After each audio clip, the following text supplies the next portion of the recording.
Magandang umaga Pilipinas. Alamin natin ang magiging lagay at taya na panahon ngayong araw ng Lunes, 23 March 2026. Sa kasalukuyan, patuloy na nakakaapekto itong easterlies o mainit na hangin na nanggagaling sa dagat Pasipiko ang siyang nakakaapekto sa ating bansa. At wala naman tayong inaasahang low pressure area sa loob at labas ng Philippine Area of Responsibility na maaaring makaapekto sa ating bansa. Para sa ating general area forecast, dulot nga ng easterly, asahan natin sa Metro Manila, sa buong Luzon, Visayas at Mindanao ay makakaranas ng mainit at malinsangang panahon, bahagyang maulap hanggang sa maulap na kalangitan na may pulupulong pag-ulan, pagkulog o pagkidlat. Para sa ating flight level wind chart, asahan natin dito sa 2,500 feet to 5,000 feet, ang hangin ay dominante ang easterly, dulot na ito ng easterlies. Asahan natin na sa 2,500 feet ay may mahina hanggang sa bahagyang malakas na hangin. At asahan din natin na ito sa 5,000 feet ay makakaranas tayo ng katamtaman hanggang sa malakas na hangin.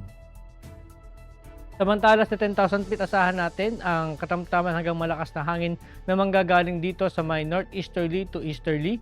At asahan naman natin dito sa may 18,000 feet ang malakas na hangin at tuloy-tuloy na daloy ng hangin na manggagaling dito sa northwesterly at nagbabariable ito sa northeasterly.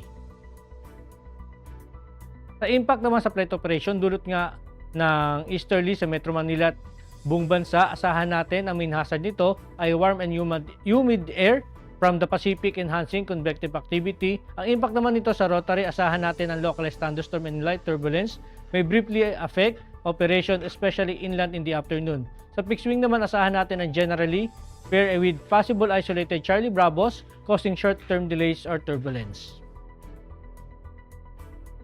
Ang araw ay sumikat kaninang 05:58 at lulubog mamayang 18:07.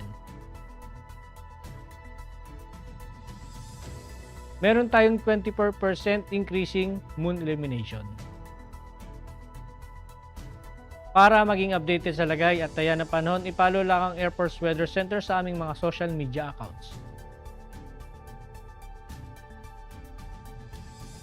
At yan lang po lagay ng ating panahon ngayong umaga at sa ngalan po ng aming commanding officer na si Colonel Alvin John Cugador Pap Jesse. Ako si Staff Sergeant Edmar B. Sagadraca Jr., Philippine Air Force Weather Broadcaster ng Air Force Weather Center. Muli magandang umaga at maraming salamat.